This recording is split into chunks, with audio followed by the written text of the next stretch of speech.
My name is Chip Gibbons, and I am Policy Director of Defending Rights Dissent.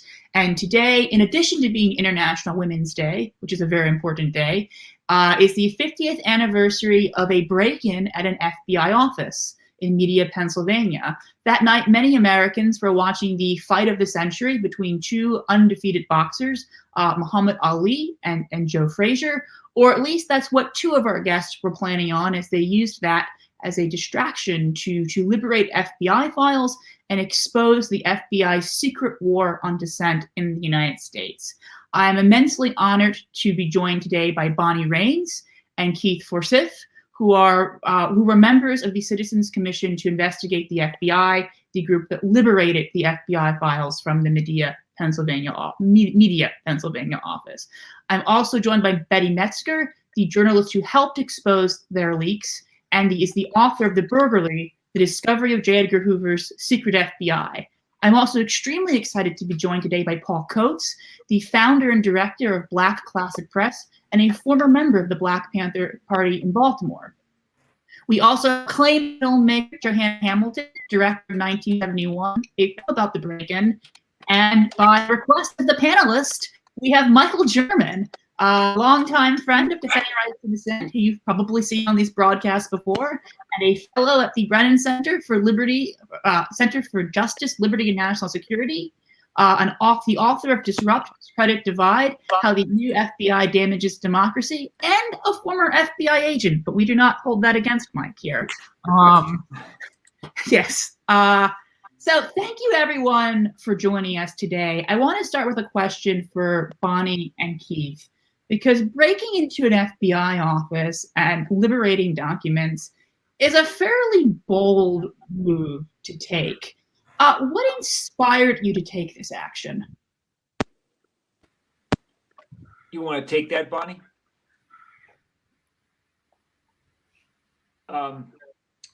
So I guess I'll give you my take. Yeah, Bonnie seems to have disappeared for a minute. Okay. I mean, those of us who were involved were all activists in the movements for social change at that time, in various ways, and had been for some time. And it was pretty clear that the FBI was engaging in tactics to try to suppress and threaten those movements. But nobody really in the general public wanted to believe that. So Bill Davidon, who conceived this idea, thought that, the best way to bring this out in the open would be to publicize their own documents. So he came up with the very bold idea of breaking into an office and taking the papers and distributing them to the press. And so that was the spark that initiated it. And Keith, while we're waiting for Bonnie's technical issues to resolve, what were some of the movements for social change that you were involved in? In my case, at that point in time, it is just the movement against the war in Vietnam, which I got involved in at the age of 20. I'm sorry, at the age of 18, and so I was only 20 at the time, so it hadn't been very long for me. John and Bonnie had been involved in the civil rights movement, and John was a freedom writer and so on. So different people have brought different histories to this. And Keith, the role you played, you were the master lock picker, is how I've heard it described. Well, master is stretching it a little bit. Okay, master is stretching it. I was the best they could come up with. That is okay, I will go with that. And if Bonnie is back, I'd like to get her take. But if not, I want to turn to Paul for a minute. Bonnie, are you there? Okay, no. Paul, yes. So you were involved in the Black Panther Party at this time, which is one of the most heavily targeted movements by the FBI. I believe Hoover called them the greatest threat to the internal security of the United States. Prior to this break-in, what was your understanding of what FBI was doing? Were you aware that they were after the party, or? Do you know, yes, I mean, we always knew that the FBI, we always knew that local police. I don't think anybody in the Panther Party had a concept of how organized the force was against us and against the movement, period. And I have to tell you, I don't think it mattered very much. Mm. Um, if you'd said 16 organizations are arrayed against the Black Panther Party, it wouldn't have mattered. However, in ignorance, a lot of things were carried out that probably would have been done a different way if we had this insight going forward. Um, and that was, I think that was the significance of the break-in, certainly from my perspective. It revealed things that we thought and we believed, and at the same time, even in knowing it, even in those things being revealed, it wasn't like any of those things were going to stop our movement wherever we were going. I started to say forward progress, but wherever we were going, it wasn't going to stop us. So it was very significant in that sense of letting us see and letting us know how pervasive the forces were organized against us. It would take years, though, really, for me to come to grips and for other people to come to grips with how extensive this break-in, how important this break-in was to us and how important it was to the movement, period. Yeah, no, I know the founder of our organization, Frank Wilkinson. He was spied on relentlessly by the FBI starting from in the early 1940s. By the time his file was released in the 1980s, it was 132,000 pages. Wow. And, you know, it starts off, he's a public housing advocate, and the FBI is giving his file to the developers to use in the trial, right? You know, that's a big criminal offense, wanting there to be integrated public housing, which requires the full attention of Hoover. And you know, in a BBC interview he gave before his death, he talks about how, you know, going back on his life and now having the files, knowing, you know, this bad thing happened to him was because the FBI was a very sort of, you know, they destroyed his career, right? They got him fired from his job. They did a bunch of stuff to him. I don't know if you have a similar reaction to that with COINTELPRO being released or not. Yeah, I think so. And I probably would say he probably would have kept doing things, and he probably did keep doing things knowing they were present. The FBI was not, I think the informers, the degree of who the informers were, was unsettling because you never knew who the informers were, and that was used to their advantage.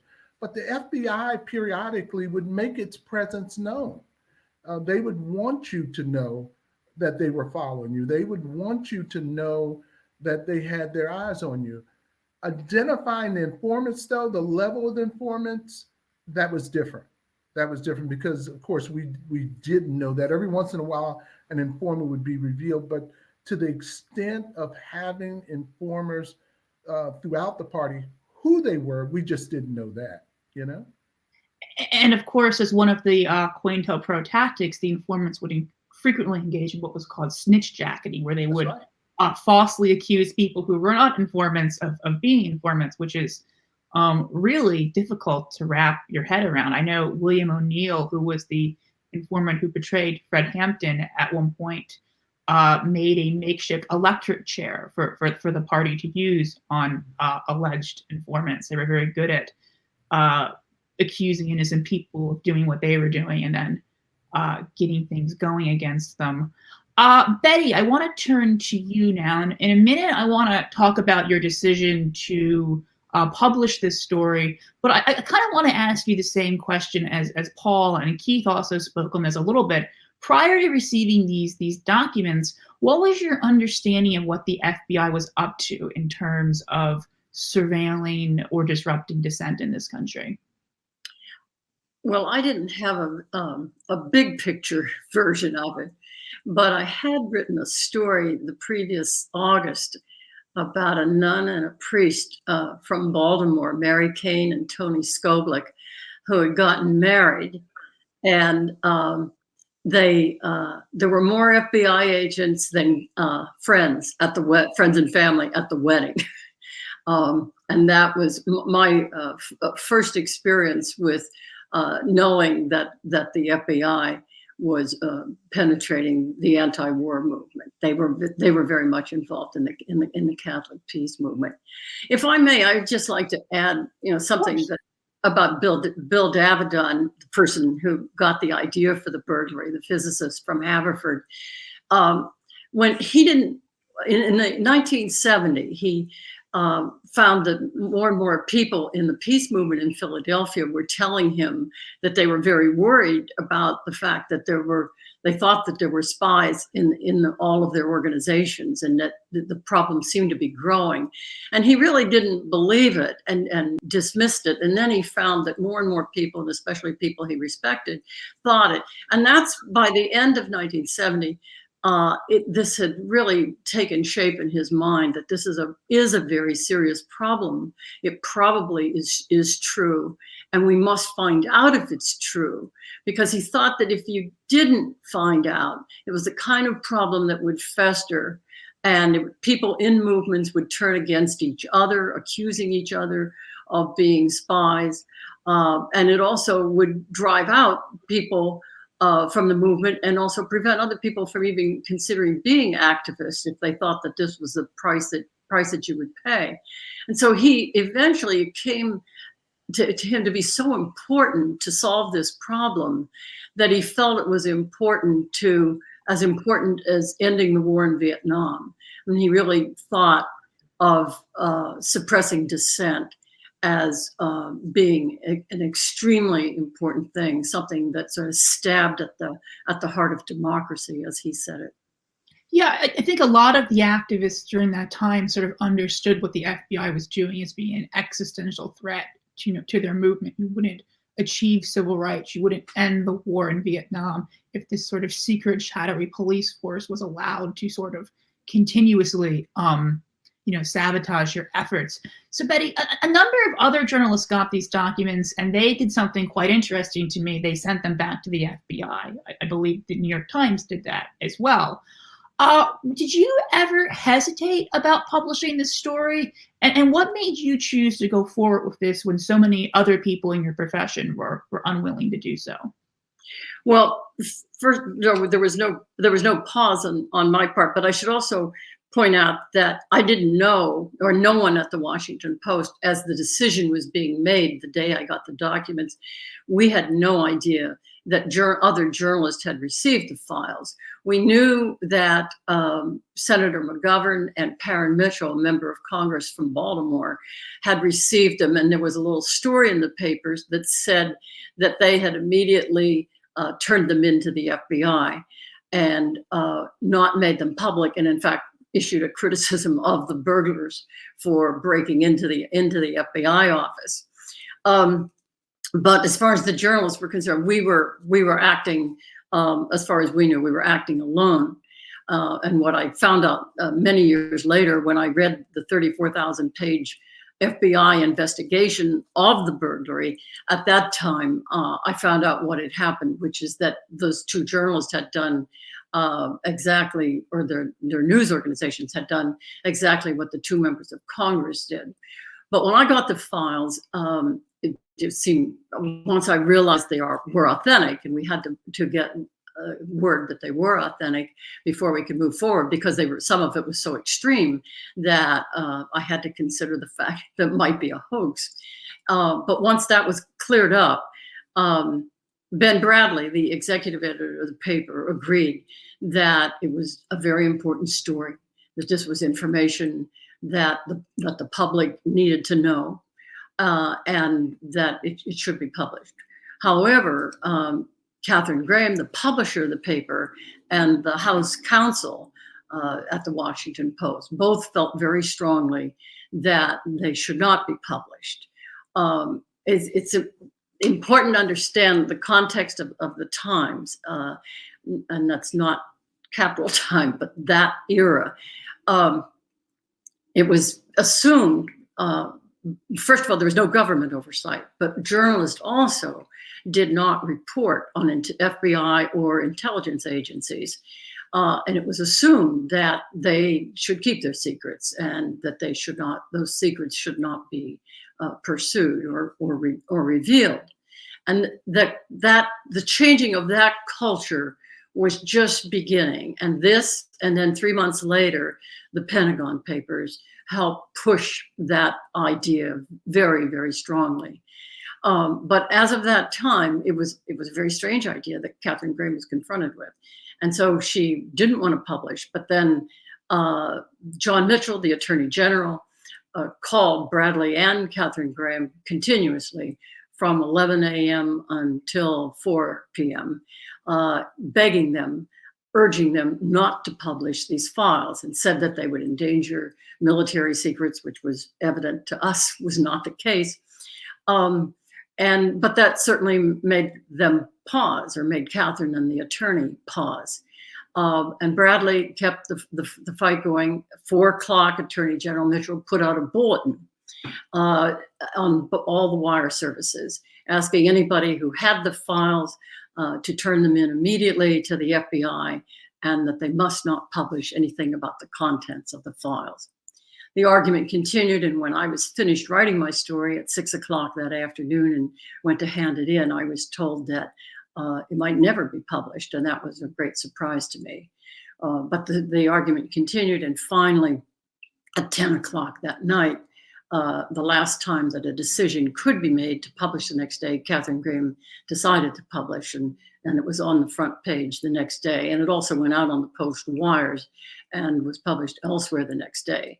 The other two papers didn't publish until we published, and then everybody started publishing after that. You mentioned that some of the documents were so extreme you thought they were a hoax. What were some of the things that jumped out the most to you when you were reading them? Well, there was one statement. It was a directive to agents on how they wanted people, especially anti-war activists, to regard them. And it said, enhance the paranoia. Make people think that there's an FBI agent behind every mailbox. That's pretty strong. And that was one of the things that, as I started to read, I thought maybe I was dealing with a hoax, but it was real. The other thing in those files, that first set, that was very important, and then fit in with other things that came out later, and that was the description of the surveillance taking place in the Black community. Looking back, I think that we tend to think of what the files revealed about the awful things that they were doing to the Panthers and others. But in fact, and those things were the worst things that were happening, but in fact, there was a surveillance that blanketed Black communities all over the country, and the files described that. Every FBI agent in the country was supposed to hire an informer who would work full-time and report to the agent weekly on files that had been created on Black people. And unlike white people, you didn't have to have a liberal or subversive thought, which bothered Hoover a great deal and ended many people into the files. But for a Black person, you didn't have to have any sign of being subversive or liberal. Just being Black was enough, and that's described in the files. And they go through the list of the kind of places where Black people could be found to be surveilled, and it's every institution that you could think of in any neighborhood: bar, church, library, a school, just anything. And then the kinds of people that should be hired, people who have to enter Black communities, bill collectors, taxi drivers, and also people whose businesses are based there. It was a very thorough kind of thing. I mentioned that every FBI agent was required to hire an informer to do this. That's true, except in Washington, D.C., where every agent was required to hire 6 people who worked for him on a weekly basis, creating files on Black people. When that file came out in the first group, and there were cries for the FBI to be investigated, one of the things that people latched onto appropriately was the idea that this sounded like Stasi, the much dreaded secret police in East Germany, where people lived accurately assuming that just anybody around them, family, friends, might be filing with Stasi on their activities. So those two things, the paranoia statement as a purpose of the FBI, and then also the massive surveillance of the Black community. The only way that an agent, the document was very clear, the only way an agent could get out of doing that was filling out a particular form saying, I work in a place where there are no Black people. I know in the late 40s, early 50s, there was a previous attempt to expose some of this surveillance by the National Lawyers Guild, and the end result is that Hoover worked with the House Un-American Activities Committee to basically destroy, but they recover in the 60s, but they're destroyed for brief print because of this. And I believe the last time I met you, we were at Capitol Hill when 1971 had just come out. John Conyers, the late John Conyers, mentioned that, the only reason you could get the Church Committee to even investigate the FBI was because Hoover was dead. He was so feared. When you were writing this story, did you have any fear about what might happen to you, or any idea that you were taking on a sort of powerful and vindictive force? No, I'd have to say that I didn't, mainly because I was young and unaware. And I certainly learned very quickly after this. But the fact that I was so young and unaware probably was helpful, because I also wasn't part of the culture of Washington journalism yet that would have done what the other journalists did and given them back to the FBI. So I really didn't sit there thinking I was afraid. I did know that there were a number of cases, mostly on the West Coast at that time, and one of them involving a reporter, Earl Caldwell, who had reported on the Panthers in the Bay Area, where journalists were subpoenaed by federal prosecutors because of the FBI investigating various things. And in those instances, the reporters had taken the position, I will not enter a grand jury. And they were being subpoenaed to appear before grand juries. And they took the position that because a grand jury is secret, my sources will never know what I said inside a grand jury. So I will refuse to go in a grand jury. And if you did that, that meant that you were likely to be sentenced to be in jail for the duration of whatever portion of the 18-month life of the grand jury was. And a number of journalists had done that. So that morning, I remember as they were making their decisions, I was thinking to myself, okay, I knew enough to know that this was very serious as far as Hoover was concerned, and also John Mitchell's Department of Justice, and that I should decide whether or not I would be willing to make that decision. And I did decide that I would not be willing to go before a grand jury.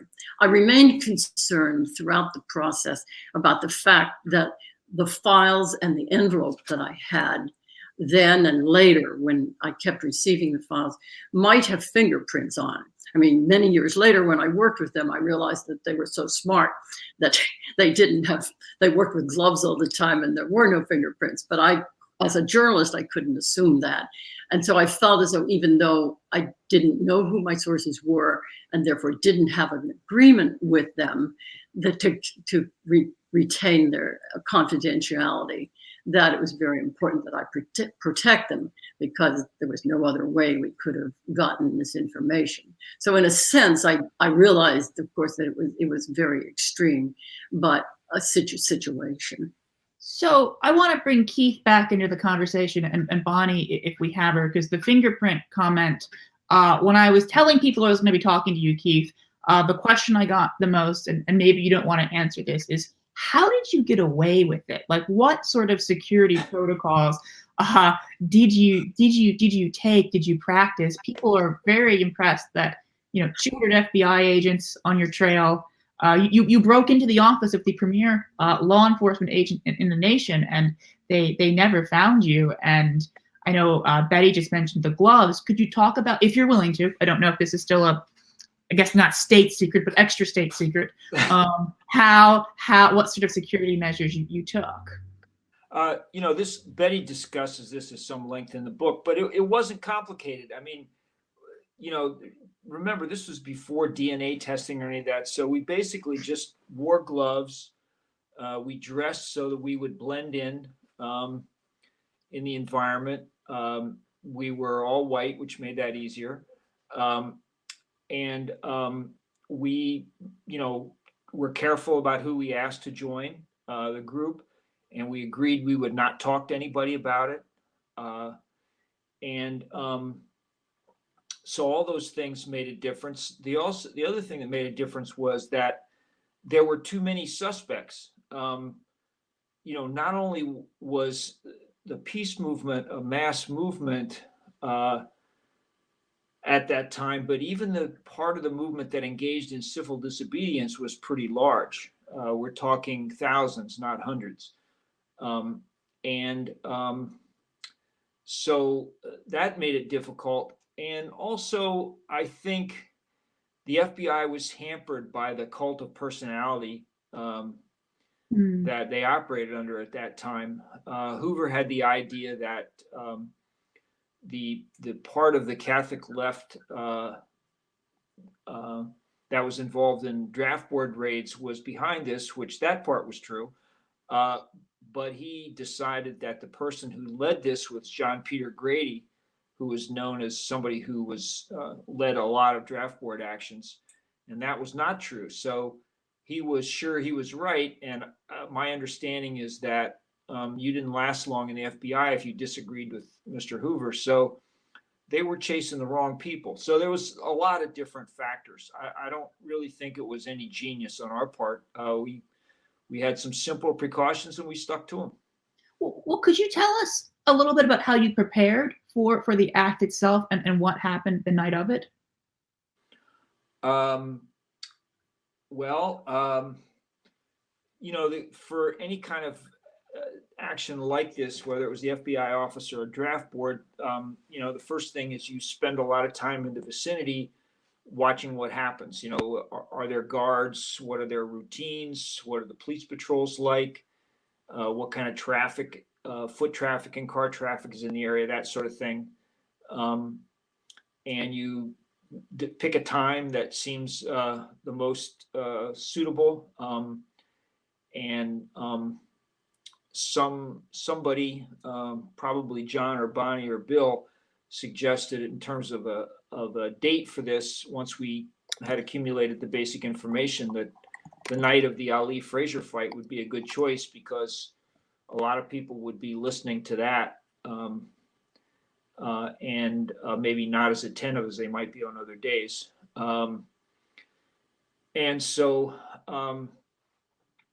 We also had a big leg up because of what Bonnie did. She lightly disguised herself and applied for did an interview with the agent in charge inside the office, ostensibly interviewing him on the subject of opportunities in the FBI for women. So apparently she could have had a second career as an actor, but never took advantage of it. And nobody noticed that she kept her gloves on the whole time. So we got a really outstanding and detailed description of everything that was inside that office. That was a big help. That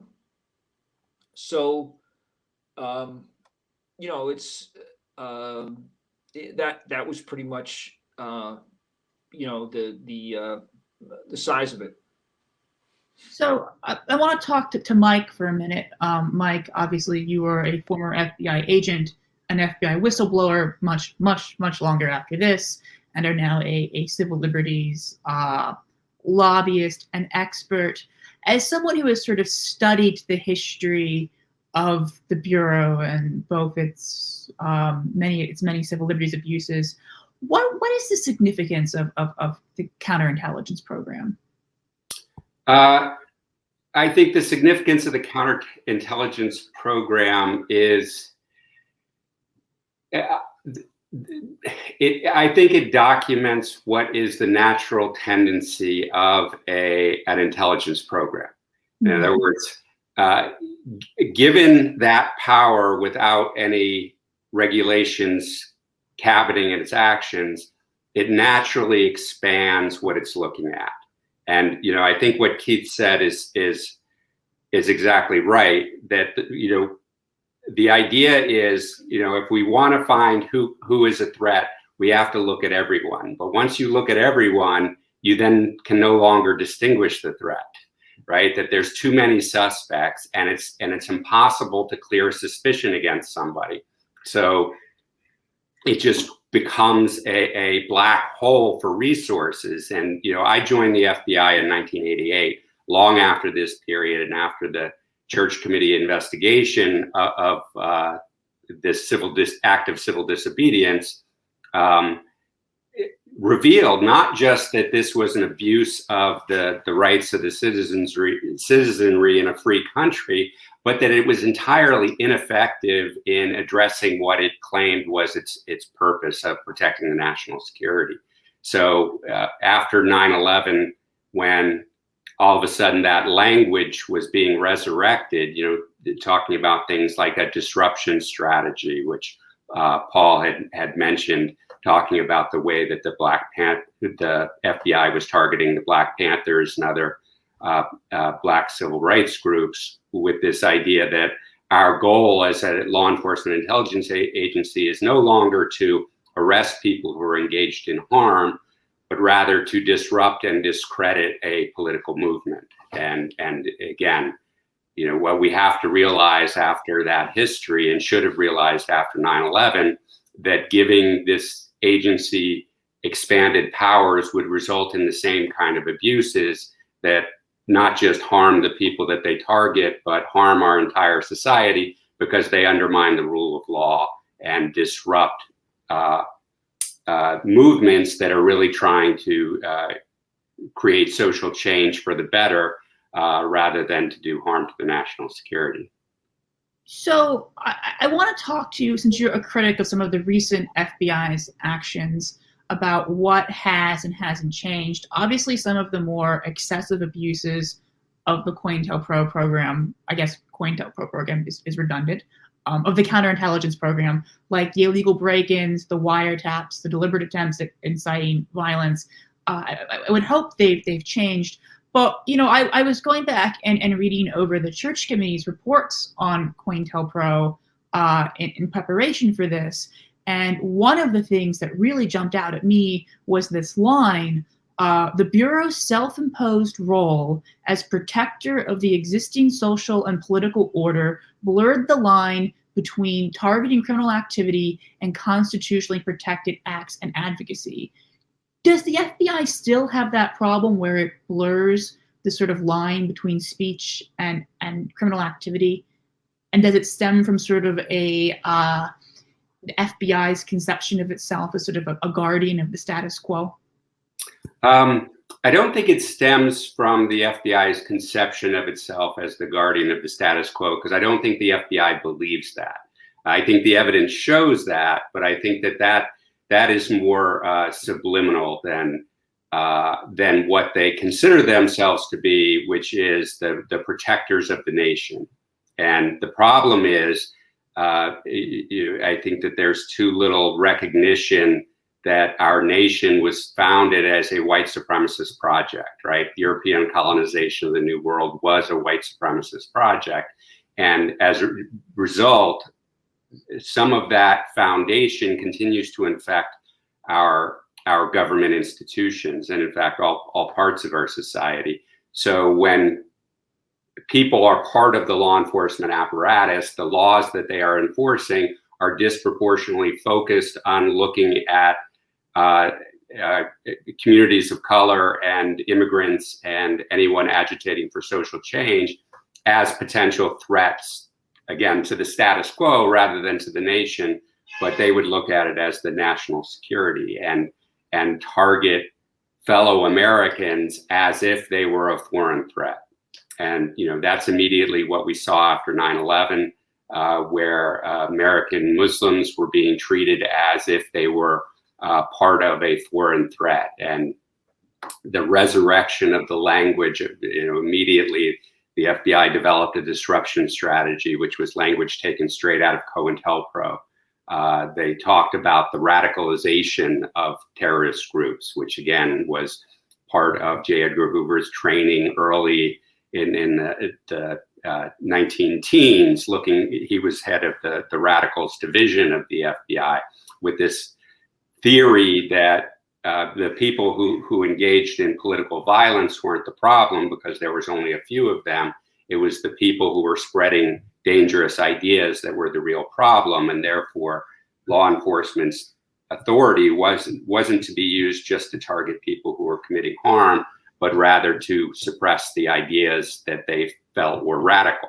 So once that language started coming back into the lexicon at the FBI, and the guardrails that had been put in place after the Church Committee investigation, that again was triggered in large part by the burglary, you had this renewal of this opportunity for the agency to begin using the powerful tools we give them to enforce the law to instead suppress and target communities because of their political activism rather than because they posed any kind of threat. Yeah, and of course, when the FBI testified before the Church Committee about why they did COINTELPRO, they told them it was national security and preventing violence, although they certainly incited a lot of violence in the name of preventing it. The Church Committee argues that there was a third unexpressed purpose, and that the unexpressed major premise of the programs was that a law enforcement agency has the duty to do whatever is necessary to combat perceived threats to the existing social and political order. I believe we finally have Bonnie back. I would like to go to Bonnie and finally bring her in. I'd love to hear what she has to say. Bonnie, are you with us? Bonnie, can you hear me? You might be on mute. Bonnie? Bonnie, I think you're muted. Could you unmute yourself?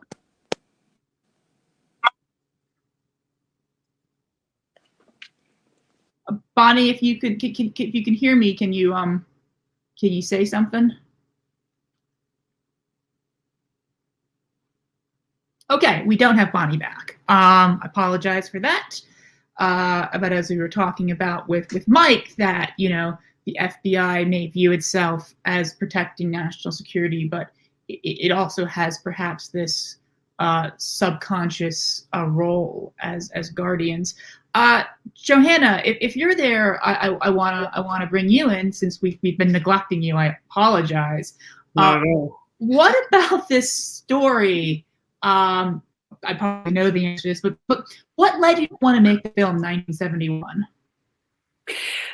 So I was introduced to the story through Betty. I had known Betty for years and years and years, and it was really twofold. Knowing Betty, she shared the bare bones of the story with me when we met. You know, initially, she didn't tell me anything about the identities of any of the burglars. I also had a sort of a passion for this period in history and a passion for telling stories, you know, about little known events. So I was immediately hooked. And over a period of years, I said to her, you know, when you're ready to make the film, please let me know. And it took a little while. And then, you know, one day she phoned me up and she said, are you serious? It's like, absolutely. So, you know, what could be more thrilling than to solve one of the last remaining mysteries from that time, and a story that had such a profound impact on American history and, you know, possibly for the world. So what's reaction to the film been like? Reaction to the film was terrific. but I will say more, we were ready immediately before Betty's book was published, and when the film came out, we were steeling ourselves for a little bit of backlash. Obviously, the burglars had remained undetected despite a massive FBI investigation, one of the largest ever undertaken.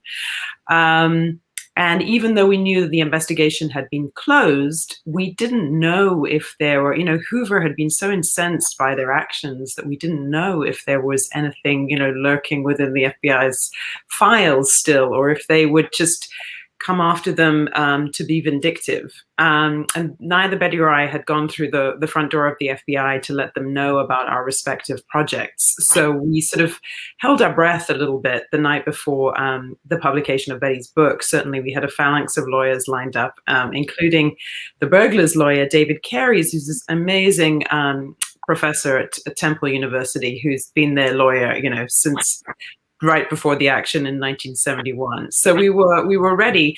I have to say, I expected them to get a little more pushback than they did. I remember recommending to Keith and maybe to John and Bonnie to get unlisted phone numbers, anticipating that they might get, a few crank calls. But to my knowledge, none of that happened, which was quite extraordinary. And, we did a lot of screenings. We toured with the film a lot. They appeared in public a lot. And, universally, the response was extraordinary, justifiably so. You even screened it at Congress, right? Yeah, we did. John Conyers, contacted us and said, I would like to know more, and it was absolutely thrilling to be able to go and show it there. So it is pretty impressive reaction, especially since whistleblowers today are not always treated so well, which we'll talk about in a little bit. Keith, I wanted to ask you about your decision to come forward in 2014. What about that time made you think it was time to come forward? Well, it wasn't my idea.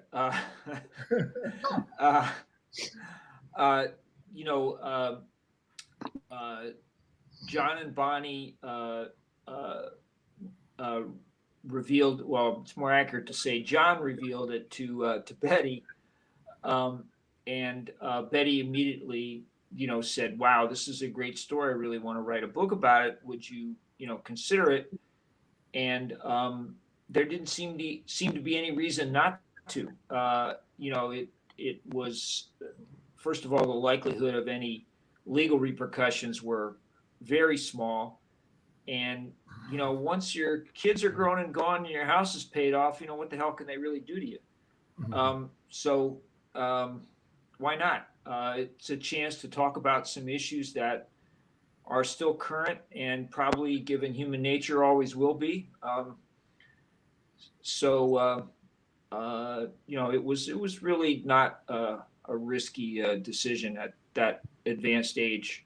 People who are, look at how the general public talks about Dr. King and how political leaders talk about Dr. King, and then look how a lot of people talked about him in 1967. A little bit of a difference. That's how it happened. Dan Ellsberg has made that same point. Of course, Dan Ellsberg was put on trial under the Espionage Act and was reviled by many within the political establishment for giving the Pentagon Papers to the media.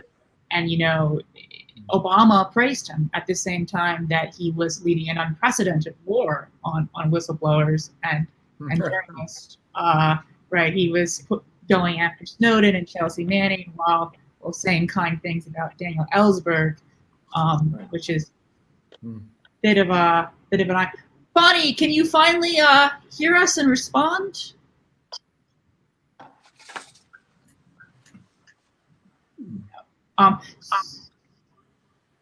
So I guess let's follow that thread for a minute.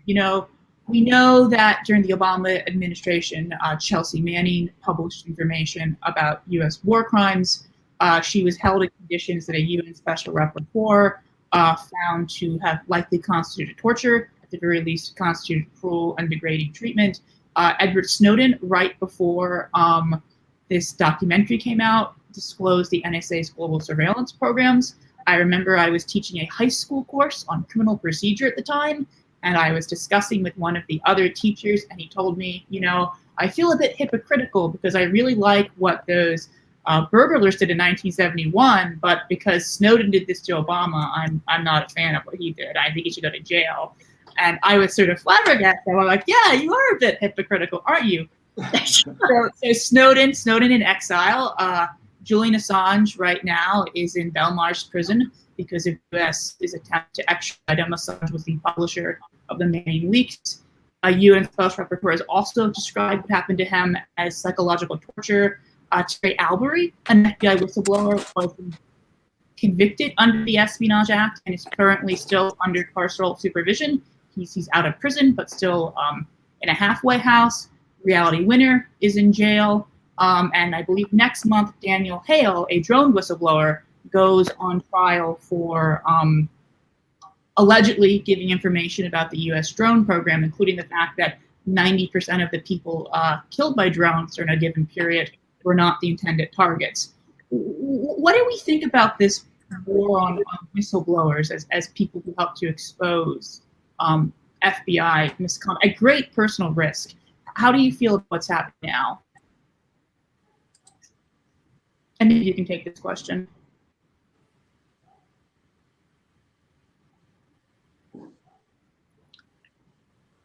Keith, you look like you want to talk. No, I was just going to say, how about, I'd like to hear what Paul has to say. Okay. Actually, I don't want to work on that one because it's not really something that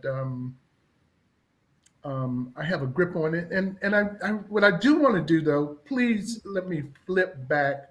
Sure. For 1 minute. Of course. Because this has been traveling with me ever since you raised it, and it would be a crime for me not to point this out.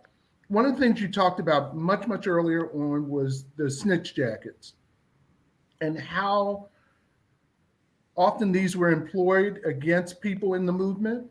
The thing I want, the best that I can say this is we're talking about something that happened 50 years ago. We're talking about snitch jackets that go back beyond that period.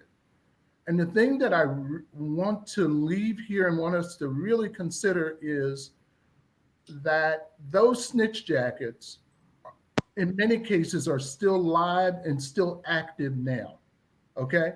In the sense that people who were active in the movement back in that time, they're still living through the rumors of them being agents or the fact that maybe they were agents. I don't know, but it's a reality for many of the comrades of the Black Panther Party.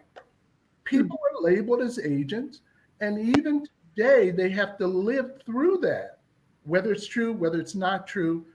That was the power of the infiltration that went on at the time. That was the power of spreading rumors at the time that came out of all these actions, FBI and COINTELPRO. So I just want to leave that, here with us, that those rumors being spread 50 years ago, more than 50 years ago, are still alive. They're still alive and they're still working at disunity so that people are still having beefs over whatever was said 50 years ago.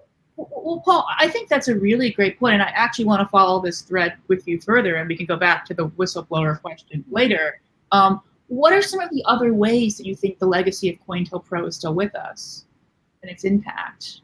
Well, unfortunately, the name may be gone, but one of the great things that I worry about, that I worried about all summer watching Black Lives Matter, the movement in its various forms, and the people in their various formations move, there really was no discussion of an organized level of infiltration and what its impact would be on this movement and what it will be. And if I'm looking at things that happened 50 years ago, and if these tactics were valid 50, 60 years ago, I'm concerned to what extent they're still being used now. Maybe not under the name of COINTELPRO, but just as effectively to disrupt and certainly provide disinformation on people who have legitimate ends and legitimate means in terms of working to change the government. So that becomes a concern for me. Absolutely. And that's a legacy issue for me because it carries over. I think Mike was talking about Hoover's activities early on in the early teens. They were just repeated over and over and over. Now they were repeated with more agencies under COINTELPRO. But I am concerned about that going forward. And I am concerned that people be aware of this history.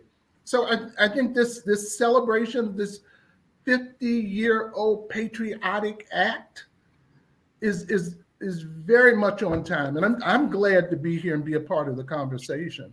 We're really glad to have you as well, given the wealth of your experiences. Can I jump in? Of course, yes. I was going to say, what Paul just said struck me in two ways. One of the things that I really thought about a lot while I was making the film is the degree to which secrets are so often pernicious. And with the burglars, with the Citizens Commission, certainly those who appeared in the film, the secret wasn't pernicious. It didn't, disintegrate. It was, when Bonnie and John finally told their children, it was something that, obviously at that point in time they could celebrate.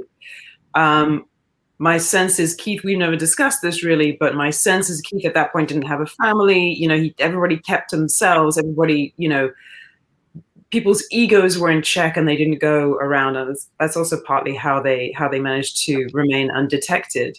But Paul's point is so on point because that's something that I know I talked about with Mike a lot, who advised me while I was making the film. And when the film came out, Mike was, has advised, environmental groups who've been targeted. And without doubt, I'm sure there's stuff going on with the Black Lives Matter movement. So I'm super keen to hear Mike's take on that. Yeah. Mike? So I think that's exactly right. And obviously having been on the receiving end of it, I'm not surprised that Paul picks up on this. And I think the environment you have now is more multifaceted because not only do you have more security agencies, Department of Homeland Security, ICE, all these different groups that are targeting different social movements. We saw at the border where lawyers assisting asylum seekers and journalists covering those stories were all of a sudden being targeted for collection, and dossiers were being prepared against these individuals who were not engaged in any kind of illegal activity. But one of the things we see now too is the global rise of corporate security and the way that is so tied in with these government security agencies that you don't even know whether the people who are providing information or infiltrating your groups are part of a state system or part of some corporate enterprise that's working with the state to discredit the activities of the group. And unfortunately, what we saw after 9/11, which was, again, something that went on during that period through COINTELPRO, was the more aggressive use of agents provocateur, who were actually manufacturing terrorist plots or whatever they were doing, rather than identifying them and interdicting them. So, I think we're long overdue for a new church committee style investigation, a broad investigation of the FBI. Clearly, with the latest events, including the attack on the Capitol, the FBI has taken its eye off who are the actual threats to our democracy as it has ramped up its surveillance of the rest of us. Mm-hmm.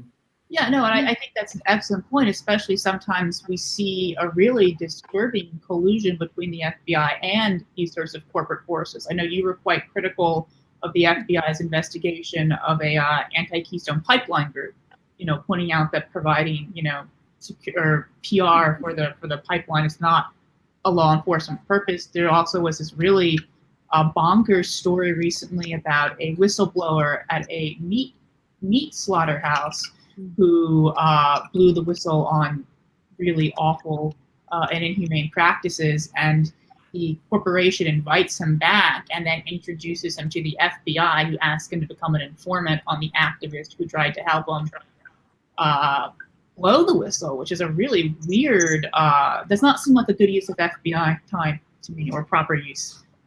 But what do I know? Right, and you know, as we saw at the Capitol, there are real threats out there, and the FBI has. It's fascinating to me to hear, you know, these high-level managers at the FBI saying they just simply don't have the authority to address white supremacist violence when they're using the authorities they have to target environmentalists and Standing Rock water protectors and Black Lives Matter activists and hound them, going to their homes, going to their workplaces.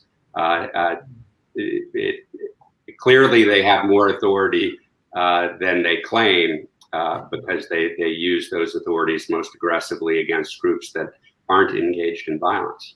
So we know, Mike, that after the Church Committee, a number of reforms were put on the FBI. How expansive are the FBI's powers today, though? So most of those reforms have been diluted since 9/11. The two major ones that affecting the FBI, well, I'll add a third, were the Foreign Intelligence Surveillance Act, which created a system so a judge could oversee a warrant process with intelligence surveillance and electronic surveillance, and the Attorney General guidelines, which were designed to limit the FBI's criminal investigative authorities. Immediately after 9/11, the Patriot Act reduced the proofs necessary to obtain to engage in electronic surveillance. So that is what opened up the programs that Edward Snowden ultimately revealed more than a decade later, of mass surveillance, what was called bulk collection, where all of our records were being obtained. But the Attorney General guidelines were amended not just in 2002 after the 9/11 attacks, but again in 2008, significantly, to where the vast majority of numbers-wise investigations are now being targeted against people who the FBI has no reasonable basis to believe are engaging in crimes.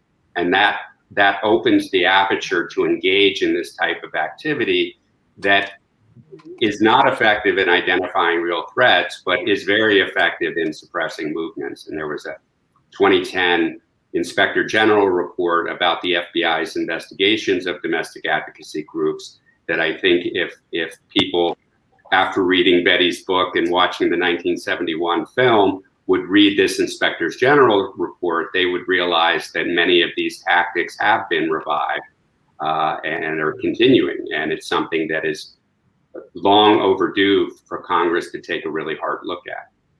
And the other thing was that, I mean, my understanding is that after the Church Committee and after FISA, they did try to put up a wall between intelligence investigations and criminal ones, and that wall has been largely torn down. I mean, I was looking at some FBI documents from the 80s where the FBI is trying to argue that Jesse Jackson is an unregistered agent of a Libyan state. You know, real galaxy brain type stuff. And, you know, they write at a very high level at the director, and I believe also Attorney General level, to the CIA and the NSA. And the NSA director, to his credit, goes to the general counsel. And the general counsel says, no, you can't give them this information if it's a criminal investigation. And today we see the FBI going into backdoor searches of information that was incidentally collected by the NSA, or we see court cases that are, you know, not a strong nexus to foreign counterintelligence, and they're bringing in information that they got from these tools. Cases like wire fraud, which is, I don't believe, the point of the Patriot Act. So I think that's also a huge part of the problem here. I wonder if anyone else. Oh, do you have something to say to that, Mike? Or no, we can go on. Okay, I wonder, Betty, what do you? To say something that I think relates to what Mike just said, was that one of the reforms that was recommended by the Church Committee was that there be an FBI charter that would be statutory, in the way that the CIA has a charter, which didn't stop them from doing quite a bit that was against the charter, including domestic surveillance. But nevertheless, this was regarded as something that would be a strong type of reform, if you could put it in statutes.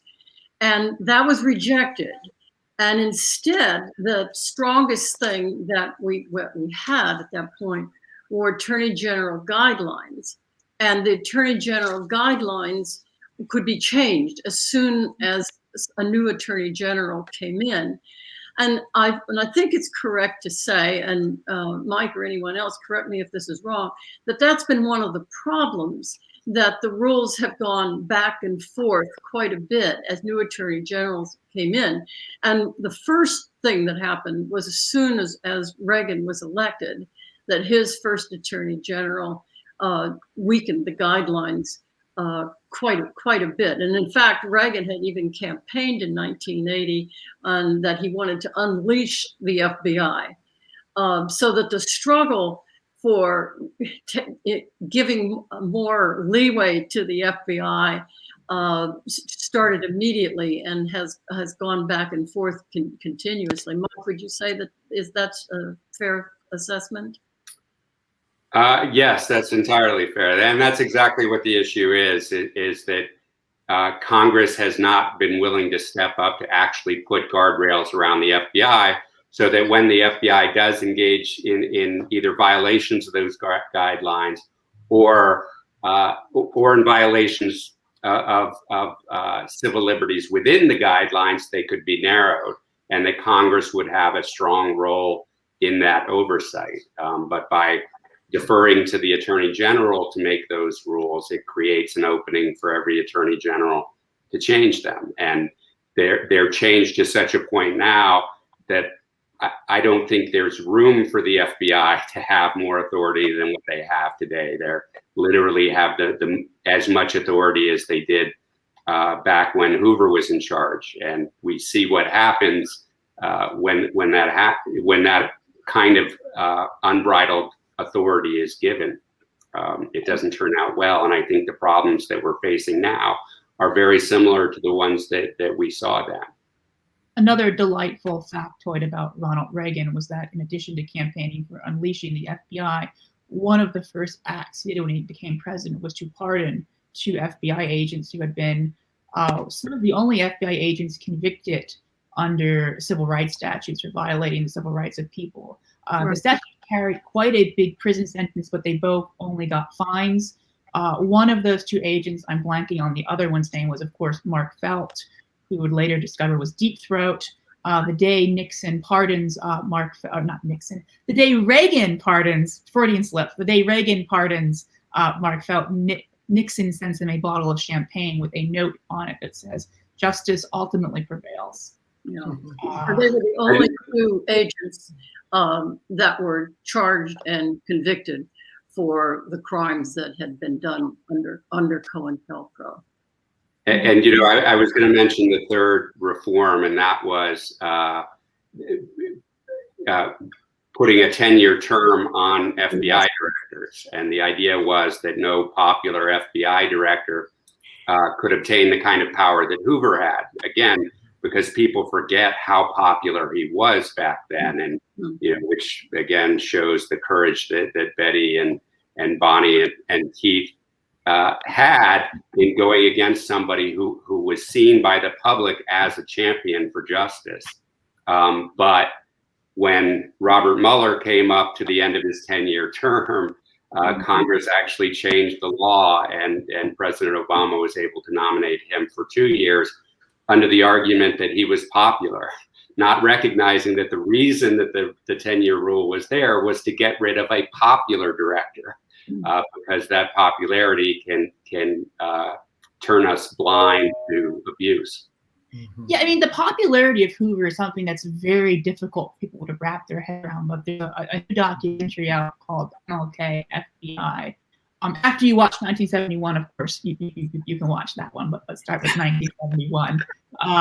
And they talk about this incident in which Hoover called Martin Luther King the most notorious liar in the country, and they show opinion polls of what people thought of Hoover versus King, and they are disturbing, very, very, very disturbing. Well, he was FBI director, but he was the most popular official, elected or appointed, just the most popular national official in the country for many years. That's probably a very hard thing for people to imagine about an official today. You know, Betty, you mentioned that, and what it calls to mind to me, and this is more of a question, Hoover had, and certainly the agency had, extensive press connections. So it's like he had a PR bureau going for him. And I wonder to what extent that that helped his popularity. I know it must have.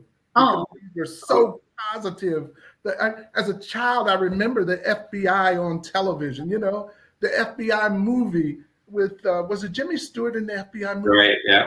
I mean, gosh, man, I wanted to be the FBI. You know? So, I mean, they have all these highly propagandistic films like FBI Story, the Jimmy Stewart one. I Was a Communist for the FBI. There also, I found a children's book from the 50s about J. Edgar Hoover called J. Edgar Hoover, A Modern Knight Errant. All of the knights of old, none of them ever had a fearful foe as Hoover did in battling the communists who were planning to move the nation's capital to Chicago. This was one of the things that Hoover was saving us from. And this book, I have to tell this anecdote, Mike will find this humorous, it actually encourages you to unsolicitedly take your fingerprints and send them to the FBI, because a number of people in this country suffer from amnesia, and they get on a bus and then they don't know who they are or where they're going, and they give the address. And this is a book for children. And it's just like send your fingerprints to this address. Every American should have their fingerprints with the FBI in case they get amnesia and get on the bus. The FBI could help them. And I don't know, Mike, how many bus amnesia cases have people handled as an FBI agent? Was this a regular occurrence?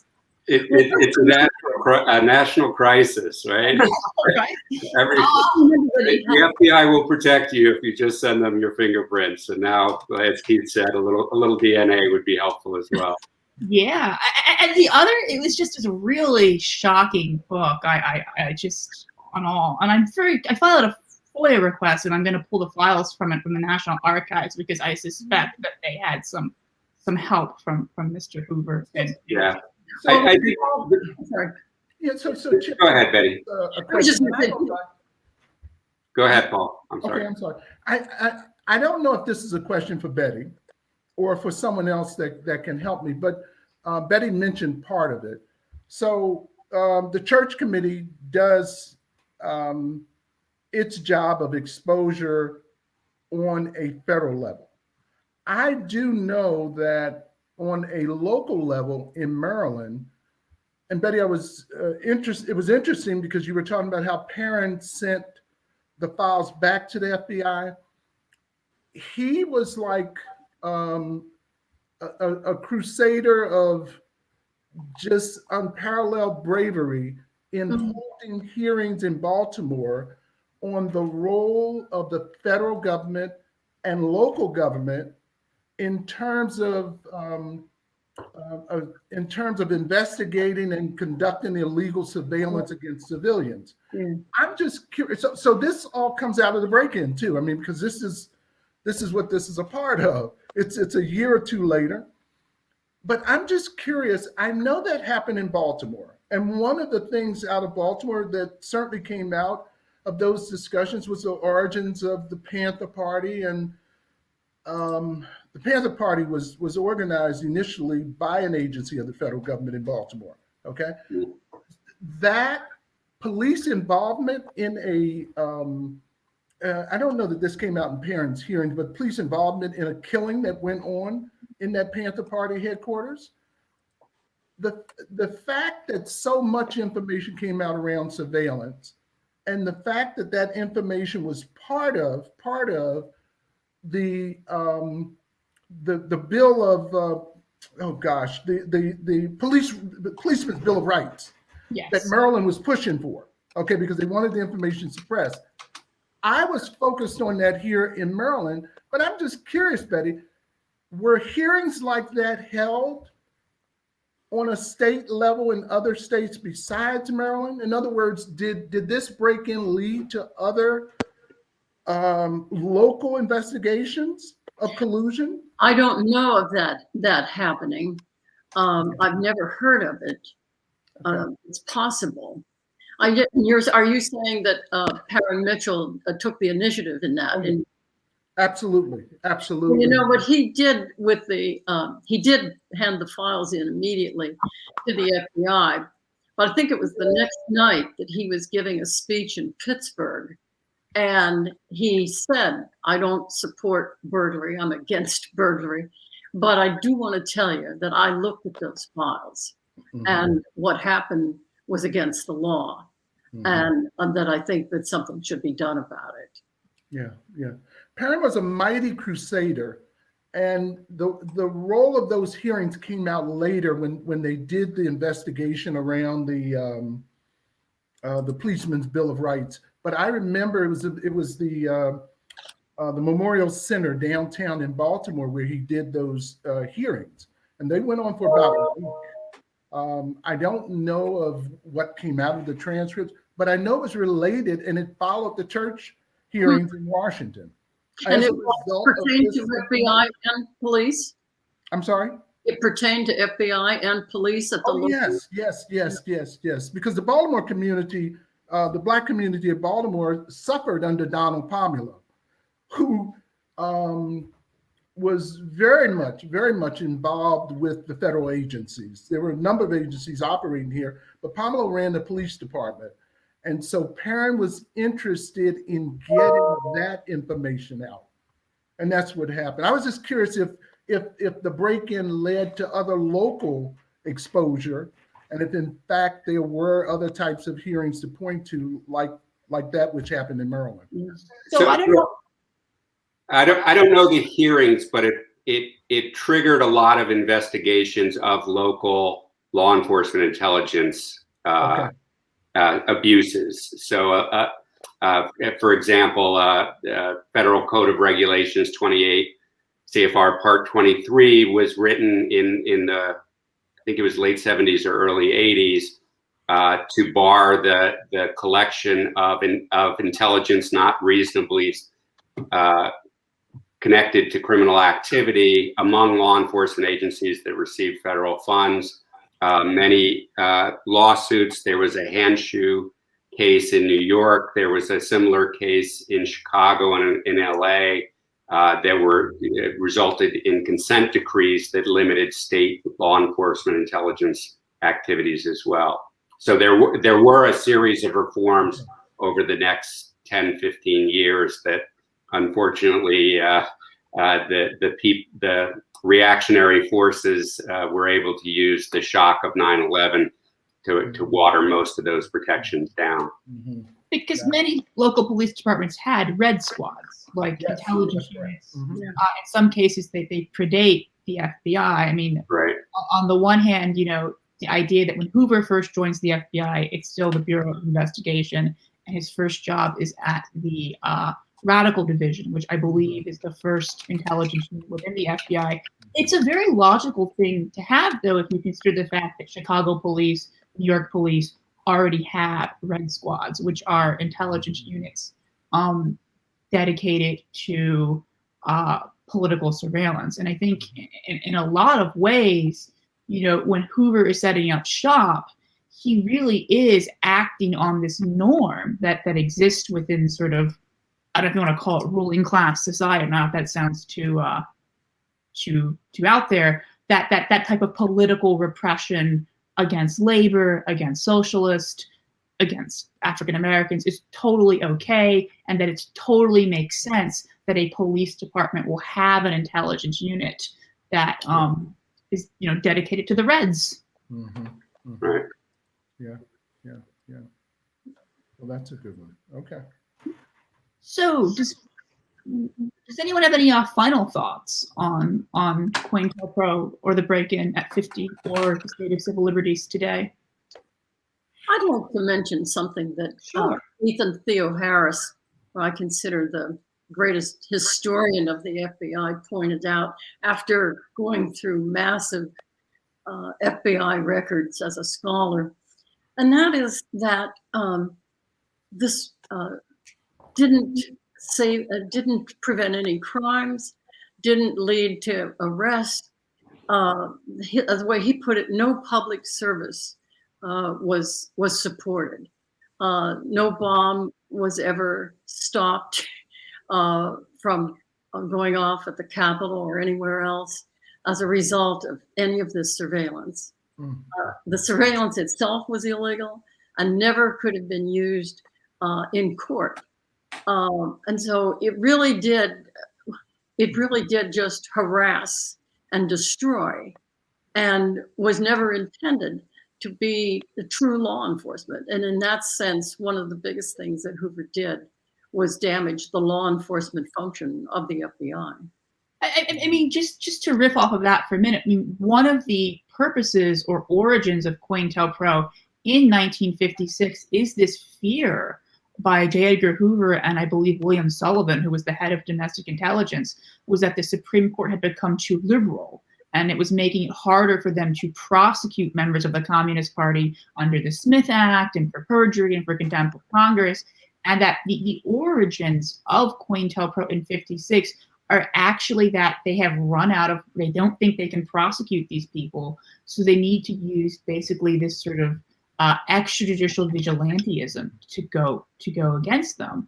And in that sense, COINTELPRO as a program is deliberately designed, if you think about that, to target First Amendment protected speech, lawful speech, since it's speech where there is no prosecutorial avenue to cross, which is just mind-boggling to think about. I think people, even who understand COINTELPRO, understand the FBI, just miss how pernicious this really is from its inception, that the purpose of it is just totally impermissible. Yeah, but if you no longer had the Supreme Court supporting going after communists, he would simply create a process where he would be the judge and jury, and in some cases executioner. Yes. Yeah, no, and Hoover was very much a believer that he had an inherent executive authority that neither the courts nor Congress could check. Sometimes other people in the executive branch also couldn't check, which I don't understand how that's their inherent executive authority, but okay. Paul, what are the final thoughts you want to leave the audience with today? I'm like in a space of gratitude right now, so I'm gonna leave the gratitude. Okay. I was thinking how this monumental act, and I said patriots earlier, and I mean that, really.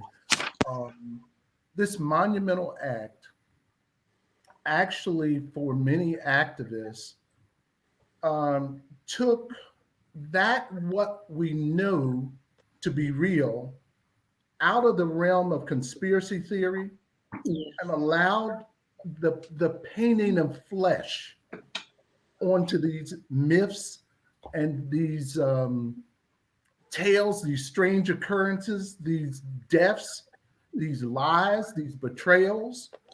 So that break-in 50 years ago made it real. And it made it real in the sense that not only in that time, but going forward as a lesson and an example of what, activists are up against. And I don't know that people take it as seriously now as they did then, but at least that motto is there, that real flesh and blood motto, and not the evil person that the Messiah movie, the recent movie on Fred Hampton or about Fred Hampton points, you have this one evil guy. It's the systematic oppression of Black people, poor people, workers, and what have you. That's what I see when I think about that break-in. It paints the evil forces that are against those activists. And so I'm just grateful for the break-in. I'm really, really grateful to spend this time, and really grateful that that is able to tell the story too, you know, that the activists are here and that the story gets told. So thank you all. And thanks for the movie too. Well, thank you for joining us. Keith, what are your final thoughts you want to leave people with? I mean, I think I'm not very good at that sort of thing. You know, it just, I guess the one thing that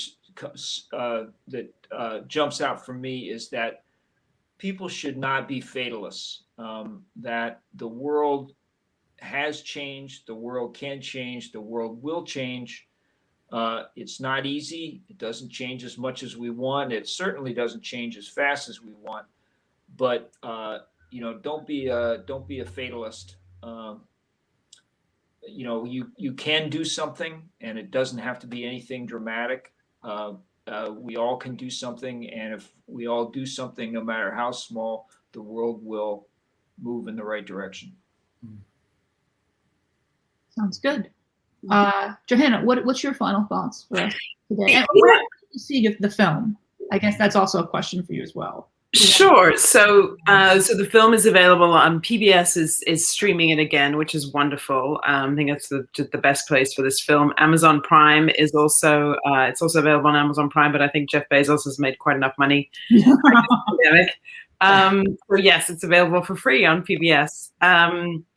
You know, I thought a lot while I was making the film, but in particular reflecting on the 50th anniversary, I was so struck by always struck by the risk that was taken and the amount of work. I mean, even though Keith would probably downplay the amount of work that it took, but never downplay the risk. I mean, they could have broken in and found nothing. I mean, it was an educated hunch, a very educated hunch, but still, they could have gone to prison for a very long time. And to, as Paul described, to have that work recognized by some in such a concrete way, almost immediately afterwards is extraordinary. And now sort of, in the past sort of 6-7 years that the burglars have been public, to have their work and their risk recognized on on the societal level, the value that it has for us all, I think is extraordinary. And again, harking back to what Paul was saying about community and how, still today people are grappling with these issues. And again, the sort of perniciousness of what happens when these rumors and the paranoia is allowed to fester is, just the importance of collective purpose for us all. I mean, it's then again, just such a positive thing to leave us with, and again, in coming out of 4 years of where I think society, all over the world have been fractured in so many ways by authoritarian rule, this sort of the collective nature of what they did coming together as a group is extraordinary. Mike, I think you get the last word. Well, I get the last word, Mike, but besides me, you get it. Well, I think I'm in a similar grateful space where I'm just really grateful for all the work, and Paul, the lifetime of work that you've put in on these issues, and to Defending Rights and Dissent for having this conversation. I think highlighting the courage that Keith and Bonnie and Betty and Johanna telling the story, it's really inspirational to keep working. So I want to thank you for joining us today, Keith, Betty, Paul, Johanna, Mike. This was a fantastic conversation, and I think this is a really great way to spend the 50th anniversary. I do want to let the viewers know that while this is history, there's still facets of it to be revealed. Recently, a researcher and friend of Defending Rights and Dissent got back a request from the National Archives 5 years after he found it that revealed new information about the Fred Hampton assassination by the FBI. There's going to be a push by members of Congress and civil society groups like Defending Rights Dissent, as well as by historians and journalists, for the next Attorney General under Biden to finally release all of the files about Hampton. And of course, we know that FBI surveillance still goes on. In response to the uprisings over the summer, Bill Barr created a new FBI task force on violent anti-government extremists that has a number of disturbing aspects to it. And you can learn about the current struggle against the FBI on our website, rightsandDissent.org. We also produced a podcast series called stillspying.org that has Mike on it as our opening guest, that goes through the history of FBI spying all the way from the Palmer raids to what they're currently doing with Black Lives Matter, which is quite a story to tell. So thank you everyone for joining us, and please visit us at rightsandDissent.org and stillspying.org, and be on the lookout for news about the effort to release the remaining Fred Hampton files. Thank you. Thank you.